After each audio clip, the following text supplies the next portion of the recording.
اس وقت میری عمر 16 سال تھی۔ گھر میں کوئی نہیں تھا۔ امی ابو رشتہ داروں کے ہاں گئے ہوئے تھے اور میں گھر میں اکیلی تھی۔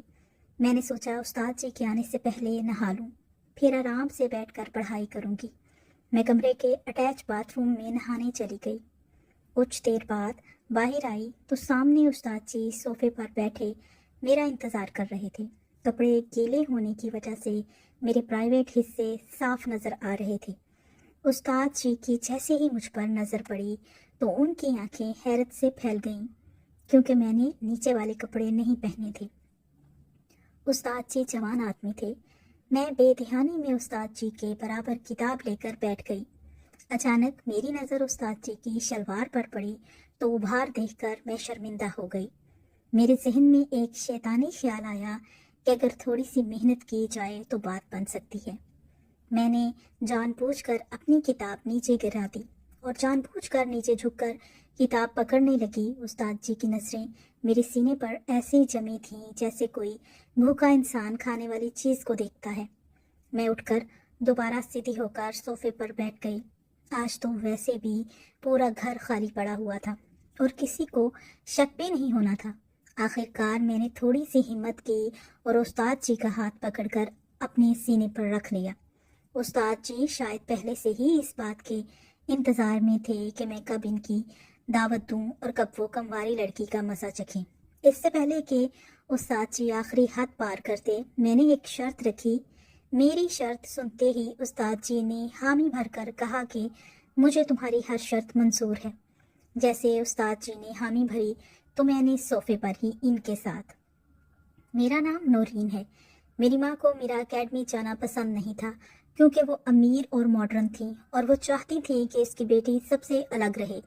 اس لیے انہوں نے میرے لیے ایک استاد کا انتظام کیا جو گھر آ کر مجھے پڑھاتا تھا۔ وہ استاد مجھے پڑھانے کی بھاری فیسیں لے رہا تھا۔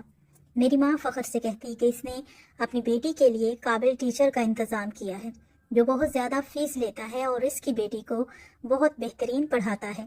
ویسے تو وہ ٹیچر ٹھیک تھا، مگر مجھے اچھا نہیں لگتا تھا، شاید اس لیے کہ میں ابھی تک اس بات کو قبول نہیں کر پائی تھی کہ میں اپنی باقی دوستوں کی طرح اکیڈمی میں جا کر نہیں پڑھ سکتی تھی، بلکہ مجھے گھر پر رہ کر اس استاد سے پڑھنا تھا۔ شروع میں مجھے وہ استاد بالکل اچھا نہیں لگتا تھا اور نہ ہی مجھے اس کے پڑھانے کا انداز پسند آیا تھا، مگر جب میں نے اپنی ماں سے یہ بات کی تو انہوں نے مجھے جھڑک دیا اور کہا کہ میں یہ بہانے بند کروں اور اپنی تعلیم کا معیار بہتر بناؤں اور یہ بھول جاؤں کہ میں اپنی اور دوستوں کی طرح اکیڈمی جا سکتی ہوں۔ اور بھی بہت ساری ہدایات مجھے دی گئیں۔ تب میں چپ ہو گئی اور اپنی پڑھائی میں دل لگانے لگی۔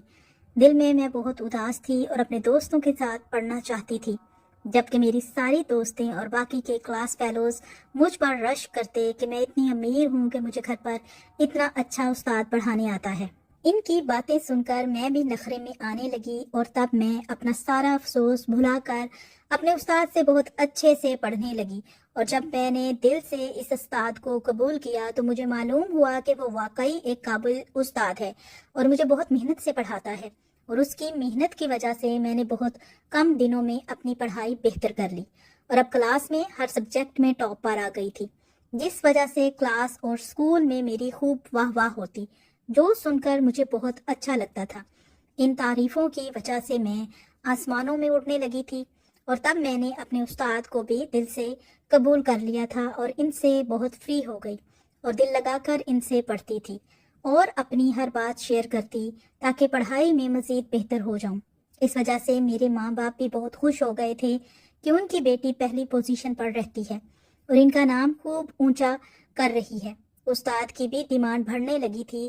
اس نے اپنی فیس بڑھانے کا کہا، جو میرے ماں باپ نے بنا کوئی اعتراض کیے اس کی ڈیمانڈ پوری کر دی۔ اس کے کچھ ٹائم بعد اس نے میرے باپ سے کہا کہ وہ شام میں مجھے پڑھانے آیا کرے گا، کیونکہ دن میں اس کے پاس وقت نہیں ہوتا۔ اس کی یہ بات بھی میرے ماں باپ نے مان لی تھی اور ان کو کوئی اعتراض نہیں تھا، بلکہ کسی بھی بات پر کوئی اعتراض نہیں کرتے، اور اکثر میرے ماں باپ کو رات میں باہر جانا پڑتا تھا۔ اس وجہ سے انہوں نے اس طرف زیادہ توجہ نہیں دی کہ میں کس طرح اور کیسے پڑھتی ہوں۔ میں خوش تھی کہ میں پڑھائی میں بہت اچھی ہو گئی ہوں، مگر میں نے کبھی سوچا بھی نہیں تھا کہ مجھے ایسے وقت سے بھی گزرنا پڑے گا کہ میں جینے کے قابل بھی نہیں رہوں گی۔ اور کل تک جو لوگ میرے آگے پیچھے گھومتے تھے اور مجھے حسرت سے دیکھتے تھے وہ بعد میں مجھ پر تھوکنا بھی پسند نہیں کریں گے۔ اس شام جب وہ مجھے پڑھانے آیا تو حسب معمول میرے والدین پارٹی پر جانے کے لیے تیار تھے۔ وہ تقریباً ہر شام یا پھر رات ہی کسی پارٹی یا کسی شادی میں جاتے تھے اور پیچھے میرے پاس دائی ماں اور ایک ملازمہ چھوڑ جاتی، مگر اس روز دائی ماں اپنے گاؤں گئی ہوئی تھی اور ملازمہ کی طبیعت خراب ہونے کی وجہ سے کوارٹر میں جا چکی تھی اور گھر میں اکیلی اور تنہا تھی۔ اور تھوڑی دیر بعد استاد جی مجھے پڑھانے کے لیے آ گئے۔ میں تھوڑی گھبرا رہی تھی، میں بالکل اکیلی تھی، مگر میرے والدین کو اس بات سے فرق نہیں پڑتا تھا اور میں خاموشی سے استاد جی سے پڑھنے بیٹھ گئی۔ استاد نے مجھے پڑھانا شروع کیا۔ سب سے پہلے انہوں نے مجھے نمبر حل کرنے کو کہا تو میں نمبر حل کرنے میں اتنی مصروف ہو گئی کہ پھر یاد بھی نہیں رہا کہ میں اس گھر میں اکیلی ہوں اور وہ استاد بھی میرے ساتھ بیٹھا ہے جو ویسے تو میرا استاد تھا، مگر اس وقت اس کے دماغ پر شیطان سوار تھا۔ اور پھر اچانک ہی اس نے مجھے اپنا بھیانک روپ دکھایا کہ بظاہر مہربان نظر آنے والا شخص حقیقت میں درندہ تھا۔ اس درندے نے مجھے اکیلا پا کر میرے ساتھ جو کیا اس کے بعد میں جینے کے قابل بھی نہ رہی۔ میں پڑھنے میں مصروف تھی تو اس نے اچانک مجھ پر حملہ کر دیا اور مجھے بھاگنے کی مہلت نہیں ملی۔ اس نے مجھے بالکل بے بس کر دیا۔ اس نے میرے جسم سے سارے کپڑے اتار دیے اور اپنی سختی کو میری ناسکی میں داخل کر دیا۔ درد اور تکلیف کی وجہ سے میری آنکھوں سے آنسو نکل رہے تھے، مگر وہ انسان نہیں درندہ تھا۔ اس نے مجھ پر بالکل ترس نہیں کھایا اور مجھے اذیتوں کے سمندر میں دھکیل دیا۔ میں بے بس چڑیا کی طرح بس پھڑ پڑا کر رہ گئی تھی۔ وہ 2 گھنٹے میری زندگی کے سب سے اذیت ناک تھے۔ اس جنگلی جانور نے مجھے پوری طرح ہلا کر رکھ دیا تھا۔ میں تکلیف کی شدت سے بے ہوش ہو گئی تھی، مگر اس درندے نے مجھ پر پھر بھی ترس نہیں کھایا۔ جب وہ ہوش میں آیا تو میری حالت بہت بری تھی اور میں مرنے والی ہو رہی تھی، جس پر وہ گھبرا گیا اور مجھے اس حالت میں چھوڑ کر وہاں سے بھاگ گیا۔ میں بالکل بے ہوش ہو چکی تھی اور مجھے نہیں معلوم تھا کہ پھر کیا ہوا اور کیا نہیں۔ پھر جانے کتنی دیر تک میں بے ہوش پڑی رہی اور جب مجھے ہوش آیا تو میں ہسپتال کے بیڈ پر موجود تھی اور ساتھ ہی میرے والدین بیٹھے رو رہے تھے۔ پہلے تو مجھے سمجھ میں نہیں آیا کہ میں کہاں ہوں اور کیوں ہوں، مگر پھر جب دھیرے دھیرے میرے حواس جاگنے لگے تو وہ پورا منظر میری آنکھوں کے سامنے گھومنے لگا۔ میں پھر سے چیخنے چلانے لگی۔ میری حالت پر میرے والدین تڑپ رہے تھے اور مجھے پکار رہے تھے، مگر مجھے کسی کی پکار نہیں سنائی دے رہی تھی۔ میں بری طرح چیختی جا رہی تھی اور پھر بے ہوش ہو گئی تھی۔ میری حالت پر میرے والدین دکھ اور پچھتاوے میں جلنے لگے تھے۔ پھر تقریباً 14 دن بعد میں جب سنبھلی تو میرے ماں باپ مجھے گھر لے آئے۔